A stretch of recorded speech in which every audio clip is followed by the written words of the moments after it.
И вот такая бомбическая свеча у меня получилась. Огромная свеча. Свеча-костер Энергет, я ее назвала. Это моя личная свеча, нигде ее не брала.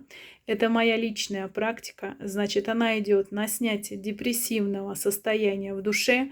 Сейчас очень много жалоб, связанных с коронавирусом после болезни, депрессии, панические атаки. Она идет конкретно на снятие негативных программ, на гармонизацию душевного состояния и на желание человека жить. Извините, руки у меня все в краске еще. Значит, вот она как выглядит, 7 свечей, и прожигается на фото человека.